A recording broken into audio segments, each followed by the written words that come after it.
मैं भारत का प्रसिद्ध जगन्नाथ मंदिर बोल रहा हूँ। मैं भारत के चार धामों में से एक हूँ। मैं भारतवर्ष के उड़ीसा राज्य के पुरी में स्थित हूँ, जिसे पौराणिक ग्रंथों में धरती धाम का वैकुंठ कहा गया है। मैं भारत के उन रहस्यमयी मंदिरों में से हूँ जिनकी रहस्य वैज्ञानिक भी नहीं सुलझा पाए हैं।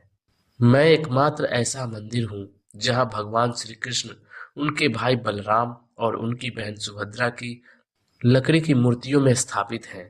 इन मूर्तियों का निर्माण स्वयं भगवान विश्वकर्मा ने किया था।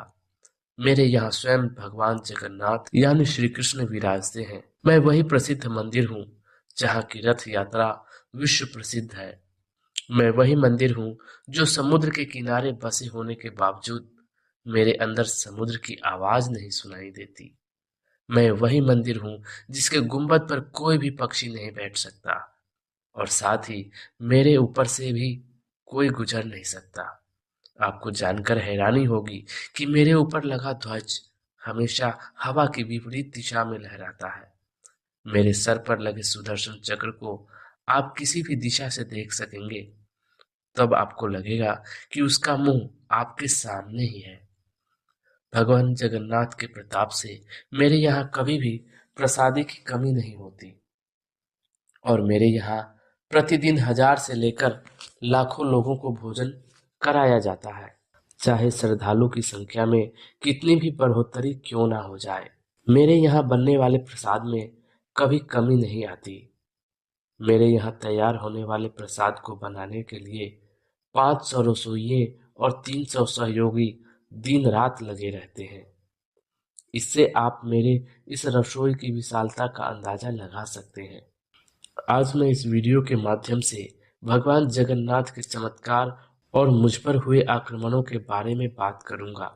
मेरे यहाँ सिर्फ भारत के ही नहीं, अपितु पूरे विश्व के लोग दर्शन करने आते हैं। मेरा यह मंदिर विश्व भर में प्रसिद्ध है। मेरी इस मंदिर की बनावट में आज भी ऐसी कई रहस्यमयी बातें हैं जिसे आज के समय का विज्ञान जगत भी पता नहीं लगा पाया है। मैं प्राचीन वास्तुकला एवं शिल्प कला का अनूठा उदाहरण हूँ। ऐसी मान्यता है कि भगवान विष्णु जब चार धामों का विचरण करते हैं, तब सबसे पहले हिमालय पर स्थापित बद्रीनाथ में स्नान करते हैं, पश्चिम की द्वारिका में वस्त्र धारण करते हैं और भोजन जगन्नाथपुरी और अंत में दक्षिण में स्थापित रामेश्वर में जाकर विश्राम करते हैं।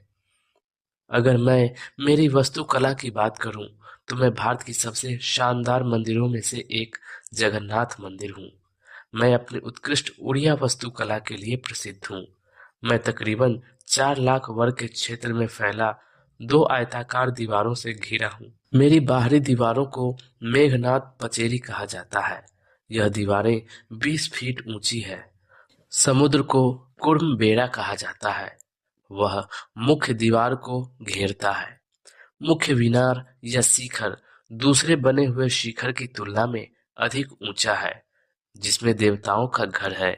मेरे यहाँ 4 द्वार है, जिसको पूर्वी सिंह द्वार यानी शेर द्वार, दक्षिणी अश्व द्वार है यानी घोड़ा द्वार, उत्तरी हस्ती द्वार यानी हाथी द्वार है। लायन गेट ग्रैंड रोड पर स्थित प्रमुख द्वार है। मेरे इस परिसर में कई मंदिर स्थित है।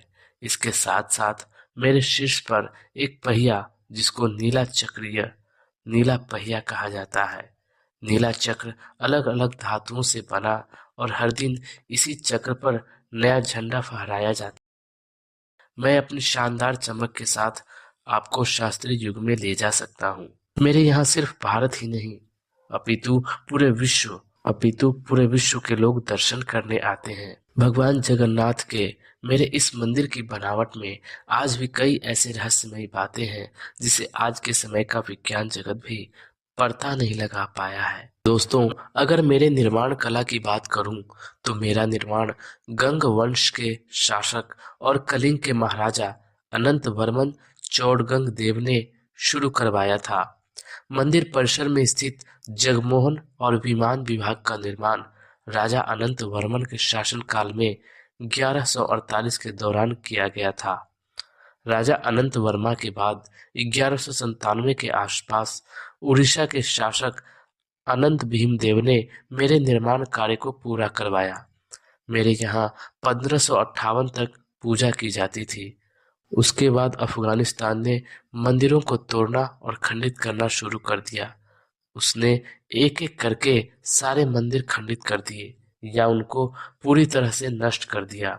मेरे मंदिर के पुजारी ने भगवान विश्वनाथ को बचाने के लिए पुरी के पास में स्थित चिल्का झील में एक द्वीप पर छुपा दिया।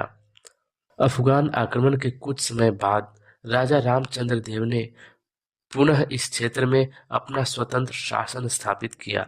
राजा रामचंद्र देव के शासनकाल में मेरी पुनर्स्थापना की गई और मंदिर में श्री जगन्नाथ जी की पूजा को फिर से शुरू किया गया। मेरे उन पुजारी राजा रामचंद्र देव की वजह से आज मैं आप लोगों के बीच मौजूद हूँ। 5 पांडव ही अज्ञातवास के दौरान भगवान जगन्नाथ के मंदिर में दर्शन करने आए थे। श्री मंदिर के अंदर पड़ाव का स्थान अब भी मौजूद है।